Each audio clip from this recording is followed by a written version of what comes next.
Welcome to మనా TV news బులెటిన్ల ముందుగా headlines. Simhachalam వరహాలక్ష్మీ Narasimhaswamy వారిని దర్శించుకున్న హోంమంత్రి వంగలపూడి అనిత.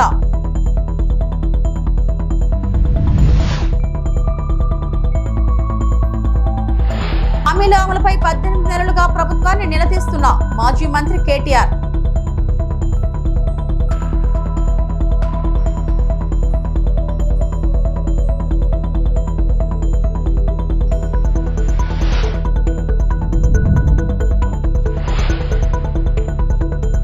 వైఎస్ఆర్ 76వ జయంతి సందర్భంగా ఇడుపులపాయలో వైఎస్ఆర్ ఘాట్ వద్ద కుటుంబ సభ్యులతో కలిసి నివాళులు అర్పించిన వైఎస్ జగన్.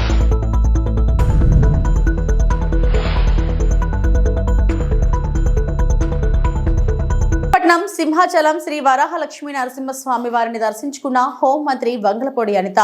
ఆలయ మర్యాదలతో హోంమంత్రికి ఘన స్వాగతం పలికిన అధికారులు. కప సంఘం ఆలింగనం, స్వామివారి దర్శనం అనంతరం వేద ఆశీర్వచనం చేసిన పండితులు. మంత్రి అనితకు స్వామివారి చిత్రపటాన్ని, ప్రసాదాన్ని అందజేసిన అధికారులు. గిరి ప్రదక్షిణ నేపథ్యంలో ఏర్పాట్లు పరిశీలించిన హోంమంత్రి అనిత. అధికారులకు పలు సూచనలు చేసిన మంత్రి, గిరి ప్రదక్షిణను అత్యంత ప్రతిష్టాత్మకంగా తీసుకున్నాం. గత అనుభవాలను దృష్టిలో ఉంచుకుని పటిష్ట ఏర్పాట్లు చేశాం. టోల్ ఫ్రీ నెంబర్లు అందుబాటులోకి తీసుకొచ్చాం. కమాండ్ కంట్రోల్ రూమ్ ద్వారా తక్షణ సాయం అందేలా చర్యలు తీసుకుంటున్నాం. ట్రాఫిక్ సమస్య తలెత్తకుండా జాగ్రత్తలు తీసుకున్నాం అని హోంమంత్రి అనిత వెల్లడించారు.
కాంగ్రెస్ ఇచ్చిన హామీలపై ఈ ప్రభుత్వాన్ని 18 నెలలుగా నిలదీస్తున్నామని భారత రాష్ట్ర సమితి కార్యనిర్వాహక అధ్యక్షుడు కేటీఆర్ అన్నారు.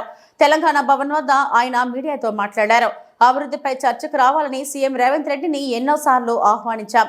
అసెంబ్లీలో కాదంటే ప్రెస్ క్లబ్లోనైనా చర్చకు రావాలని చెప్పా. రుణమాఫీ, రైతు బోనస్ వంటి అంశాలపై చర్చకు రావాలని ఆహ్వానించా. సీఎం రేవంత్ రెడ్డి ఢిల్లీలో ఉన్నారని తెలిసింది.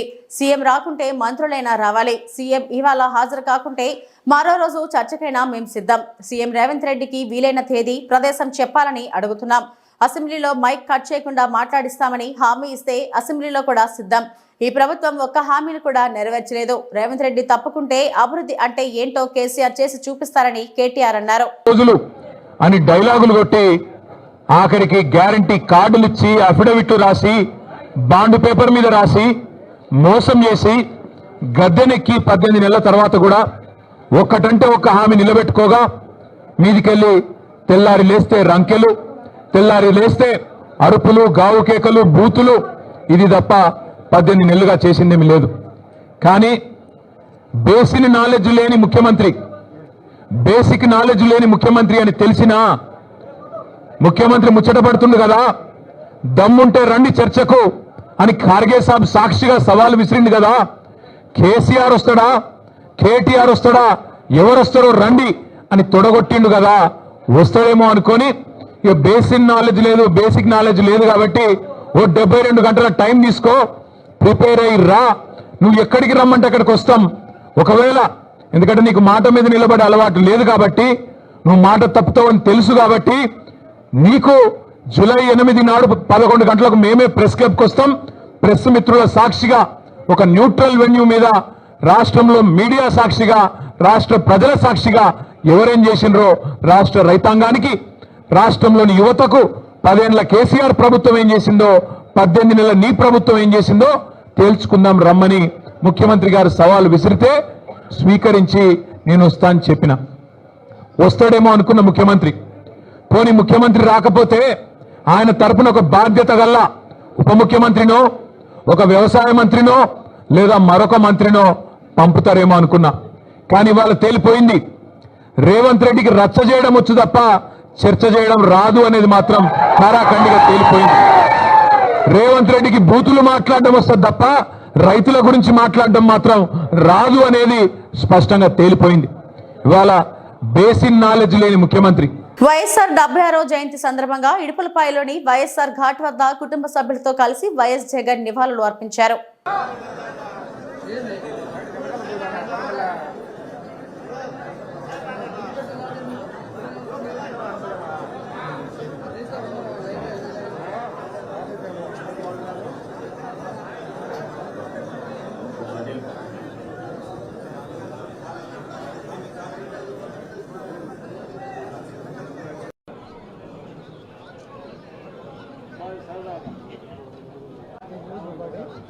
అలాగే గుడ్ మార్నింగ్ అందరికీ కూడా హృదయపూర్వక స్వాగతం తెలియజేస్తున్నాం.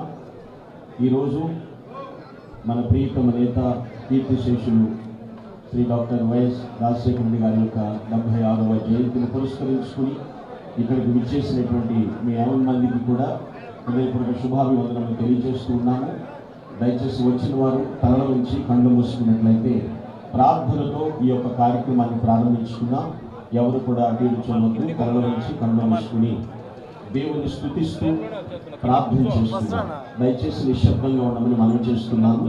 ప్రార్థన. మహాగణుడ, మహోన్నతుడ, పరిశుద్ధుడ, ప్రేమ నమ్మకము కలిగిన మా ప్రియ పరలోకమందున మా తండ్రి, సైన్యములకు అధిపతిగా యెహోవా, అత్యున్నత సింహాసనాసీనుడైన మా గొప్ప దేవా, వైఎస్ఆర్ ఆర్కిటెక్చర్ అండ్ ఆర్ట్స్ యూనివర్సిటీలో విద్యార్థులు చేపట్టిన ఆందోళనకు ఏపీసీసీ అధ్యక్షురాలు వైఎస్ షర్మిల మద్దతు తెలిపారు. సిఓఏ ఆఫ్ ఆర్కిటెక్చర్ అనుమతులు లేకుండా విద్యార్థులను ఎలా తీసుకున్నారని యూనివర్సిటీ యాజమాన్యాన్ని ప్రశ్నించారు. ఇది జగన్మోహన్ రెడ్డి, ఎంపీ అవినాష్ రెడ్డి నిర్లక్ష్యం. ఇక్కడ అనుమతులు లేవని తెలిసి ఎందుకు మౌనంగా ఉన్నారు?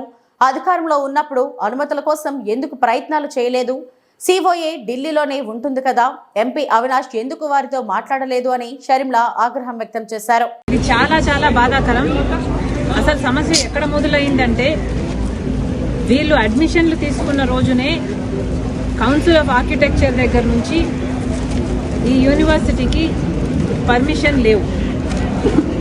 కానీ ఈ బిడ్డలని కన్నా తల్లిదండ్రులను మభ్యపెట్టి పర్మిషన్లు ఉన్నట్టుగా, ఏ ఇబ్బందులు లేనట్టుగా చిత్రీకరించి వీళ్ళకి ఇక్కడ ఒక మంచి ఎడ్యుకేషన్ లభ్యమవుతుంది అన్న భ్రమలో ఉంచి ఇక్కడ అడ్మిషన్లు తీసుకోవడం జరిగింది. కౌన్సిల్ ఆఫ్ ఆర్కిటెక్చర్ అసలు పర్మిషన్లు ఇవ్వలేదు అన్న సంగతి వీళ్ళకు తెలియక, ఆర్ ఏ ప్రాబ్లం లేదు అని వీళ్ళకి ఇంప్రెషన్ ఇస్తే దాన్ని నమ్మి వాళ్ళ జీవితాలను పణంగా పెట్టారు. కానీ 5 సంవత్సరాలు అయిపోయింది. ఈ రోజు వరకు కూడా ఈ చిల్డ్రన్ కనీసం ఈ కోర్సుల్లో ఎన్రోల్మెంట్ అయ్యారు అని కౌన్సిల్ ఆఫ్ ఆర్కిటెక్చర్ ఇవ్వాల్సిన ఎన్రోల్మెంట్ నంబర్ కూడా వీళ్ళ చేతుల్లో లేదు. అంటే కౌన్సిల్ ఆఫ్ ఆర్కిటెక్చర్ అనేది కేంద్ర సంస్థ. దాని దృష్టిలో వాళ్ళు సర్టిఫికెట్ ఇస్తేనే వీళ్ళు ఆర్కిటెక్ట్లుగా బయటకు వెళ్ళొచ్చు. కానీ దాని దృష్టిలో అసలు వీళ్ళ ఎన్రోల్మెంటే జరగలేదు 5 సంవత్సరాల క్రితం. క్రమేణా ఆ తర్వాత ఎంటర్ అయిన 3 ఏళ్లు అడ్మిషన్లు తీసుకున్న వాళ్ళకు కూడా పర్మిషన్స్ లేవు. కౌన్సిల్ ఆఫ్ ఆర్కిటెక్చర్ పర్మిషన్స్ ఇచ్చింది లేదు. పర్మిషన్స్ లేవు కాబట్టి వీళ్ళకు ఎన్రోల్మెంట్ నంబర్స్ కూడా ఇచ్చింది లేదు. కాబట్టి వీళ్ళు పరీక్షలు రాసినా కూడా అవి వ్యాలిడ్ కావు, దానికి జెన్యూనిటీ ఉండదు, అవి మొత్తం వృధా అయినట్టే లెక్క. ఎంత దీనంగా, ఎంత అసలు దీన్ని ఏమనాలో అసలు క్షమించరాని తప్పు ఇది. దివంగత మహానేత వైఎస్ఆర్ 2 తెలుగు రాష్ట్రాల రైతుల గుండెల్లో నిలిచిపోయారని అన్నారు వైఎస్ఆర్సీపీ పార్లమెంటరీ నేత వైవి సుబ్బారెడ్డి. ప్రజలకు మేలైన సంక్షేమం అందించారు కాబట్టి వైఎస్ఆర్ అందరి గుండెల్లో నిలిచిపోయారు. తండ్రి పాలనను మరిపించేలా సంక్షేమం అందించిన నాయకుడు వైఎస్ జగన్ అని సుబ్బారెడ్డి కొనియాడారు. రైతే రాజులా ఉండాలని వైఎస్ఆర్ జగన్ పాలన అందించారని చెప్పుకొచ్చారు. వైఎస్ఆర్ జయంతి కార్యక్రమంలో వైఎస్ఆర్సీపీ పార్లమెంటరీ నేత వైవి సుబ్బారెడ్డి పాల్గొన్నారు. ఈ సందర్భంగా వైవి సుబ్బారెడ్డి మాట్లాడుతూ దేశంలో ఏ ముఖ్యమంత్రి చేయలేనంత మంచి చేసిన నాయకుడు వైఎస్ఆర్ అని సంక్షేమం అభివృద్ధి 2 కళ్ళులా భావించి పాలన అందించారు. ఉచిత విద్యుత్తో ఎంతో మంది రైతులు మేలు పొందారు. 2 తెలుగు రాష్ట్రాల రైతుల గుండెల్లో వైఎస్ఆర్ నిలిచిపోయారు. పేదవాడికి విద్య వైద్యం అందుబాటులోకి తెచ్చింది వైఎస్ఆర్. దేశంలోనే ఆరోగ్యశ్రీ ప్రవేశపెట్టిన తొలి రాష్ట్రం ఆంధ్రప్రదేశ్.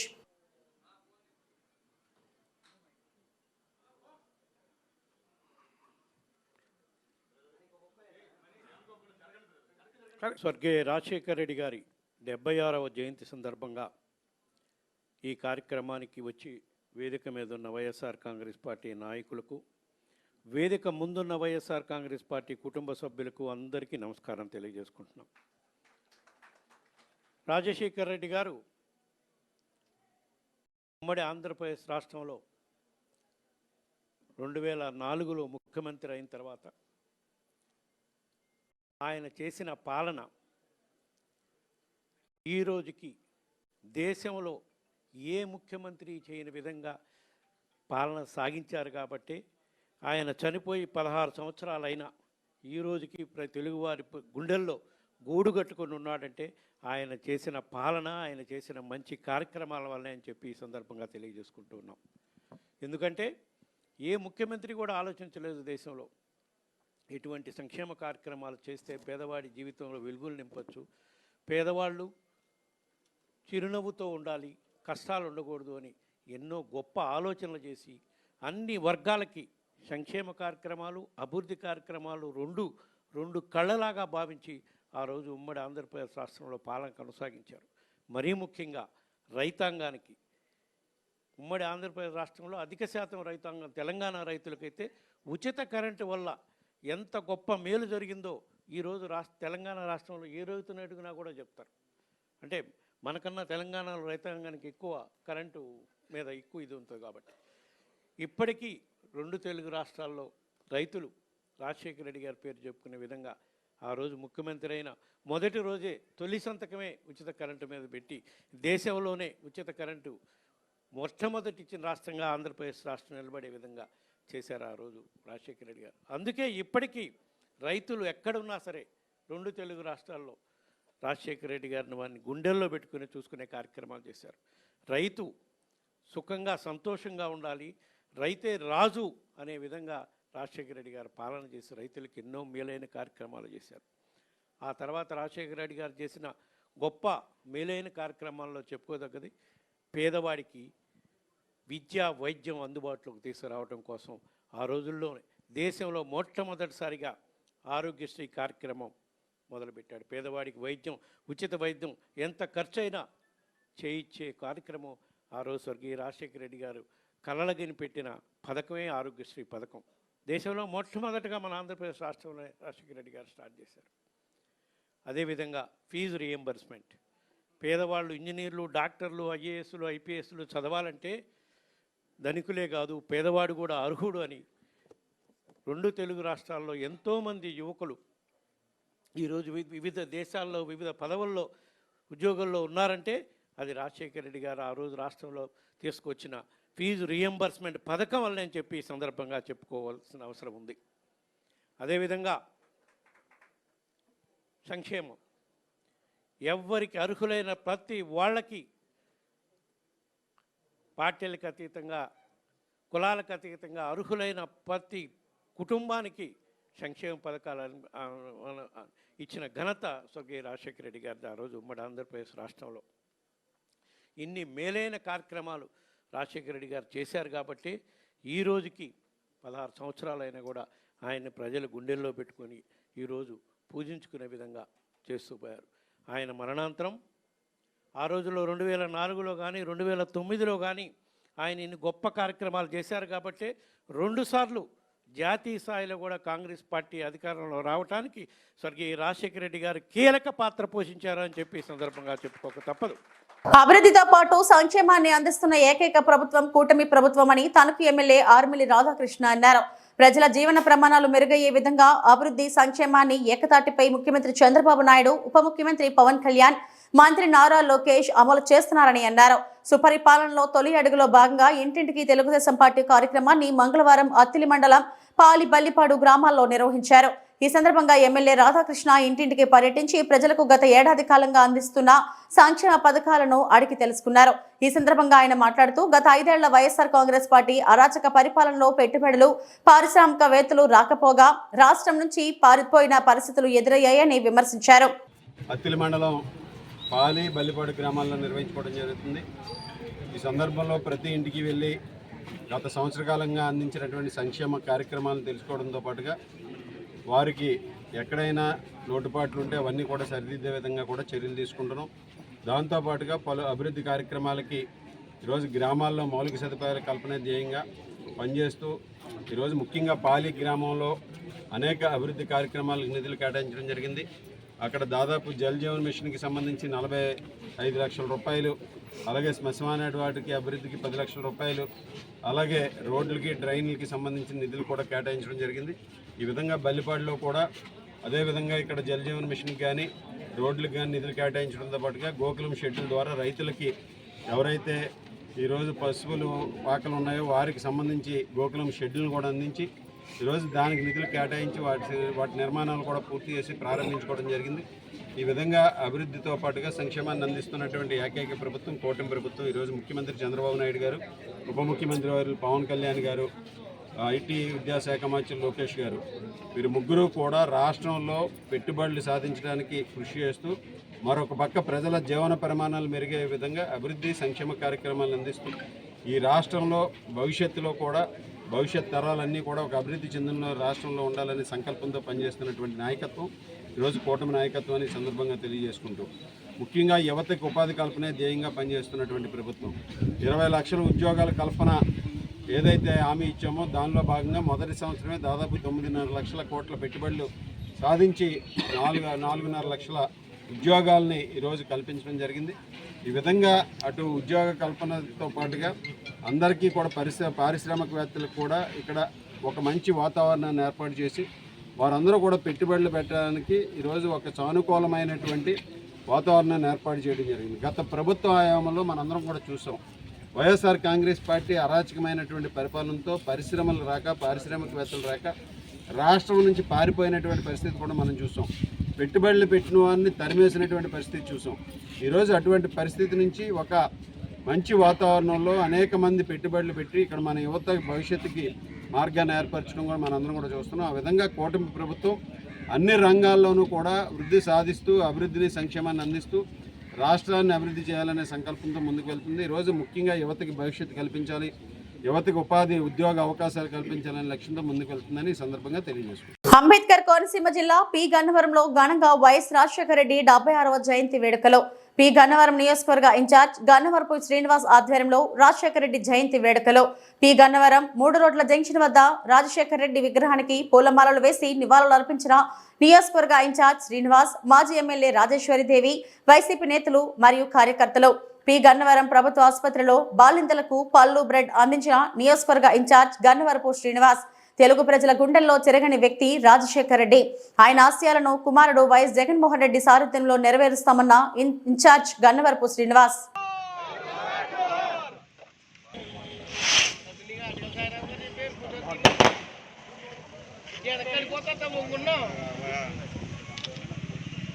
మన రాజశేఖర రెడ్డి గారి పుట్టినరోజు సందర్భంగా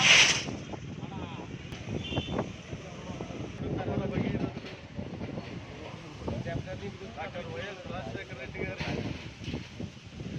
76వ జయంతి సందర్భంగా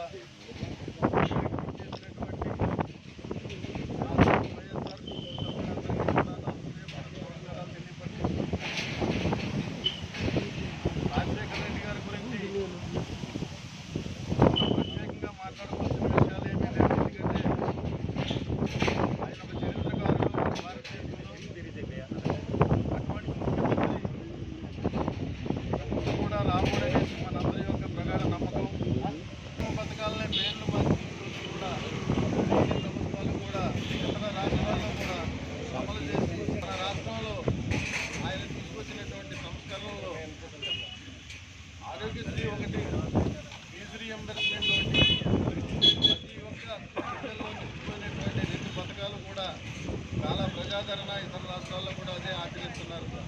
కాబట్టి ఆయనకి ఈ రోజున మనందరం కూడా ఘన నివాళులు అర్పించుకుంటూ ఆయనకి భగవంతుడు మంచి స్థితి కలిగించాలని కోరుకుంటూ సెలవు తీసుకుంటాను.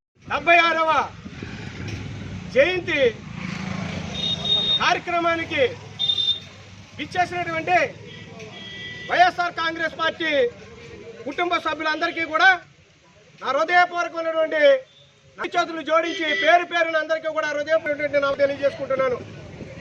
అలాగే ఈ కార్యక్రమానికి విచ్చేసినటువంటి పెద్దలు ఉమ్మడి తూర్పుగోదావరి చైర్మన్ గారికి, అలాగే మాజీ శాసనసభ్యుల వారికి, అలాగనే మండల పార్టీ అధ్యక్షులు ఆనంద్ గారికి, వెంకటేశ్వరరావు గారికి, శివరాం గారికి, నరసింహమూర్తి గారికి ఉన్నటువంటి నాయకులందరికీ కూడా హృదయపూర్వకమైనటువంటి నమస్కారాలు తెలియజేసుకుంటున్నాను. జగన్ పర్యటనలో 500 మంది అనుమతి.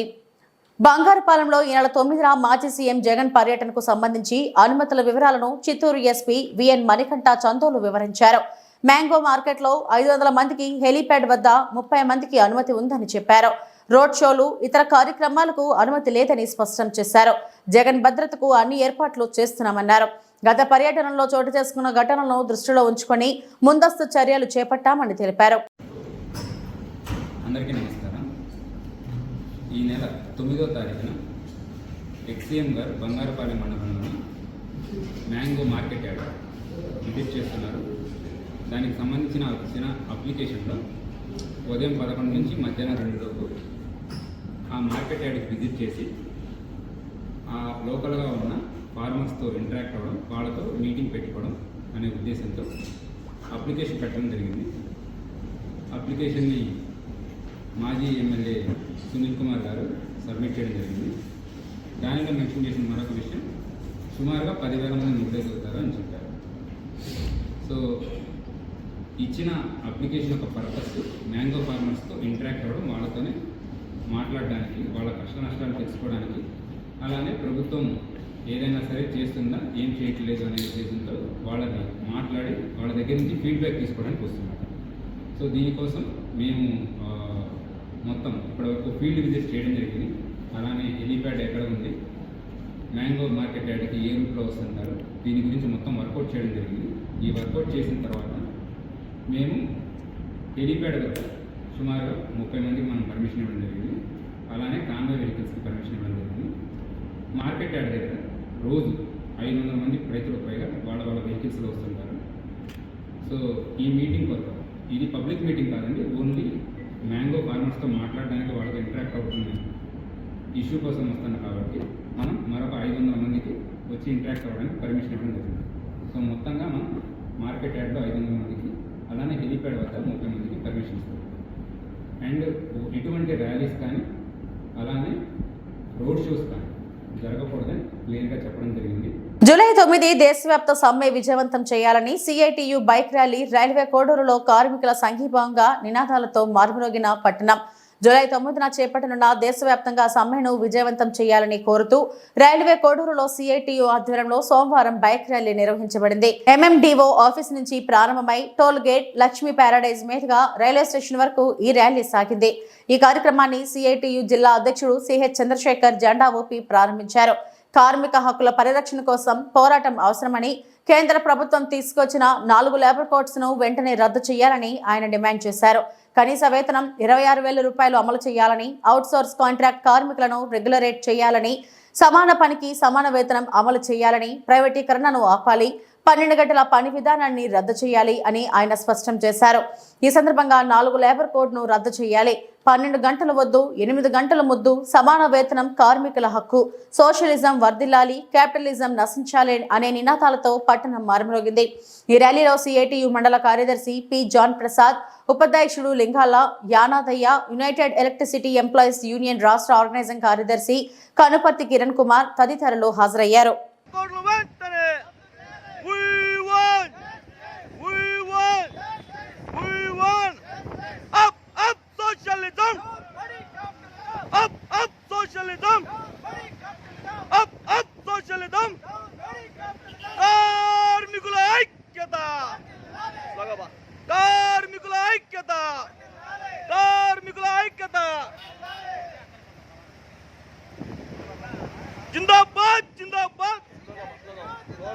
జిందాబాద్ జిందాబాద్ జిందాబాద్ జిందాబాద్ రద్దు చేయాలి కార్మిక వ్యతిరేక చట్టాలు వెంటనే రద్దు చేయాలి కార్మిక వ్యతిరేక చట్టాలు వెంటనే రద్దు చేయాలి కార్మిక వ్యతిరేక చట్టాలు వెంటనే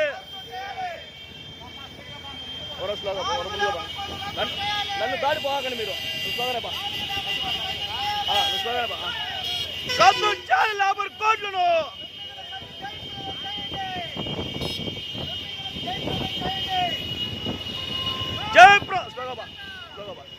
జయప్రదం చేయాలి 9వ జరిగే దేశవ్యాప్త సమ్మెను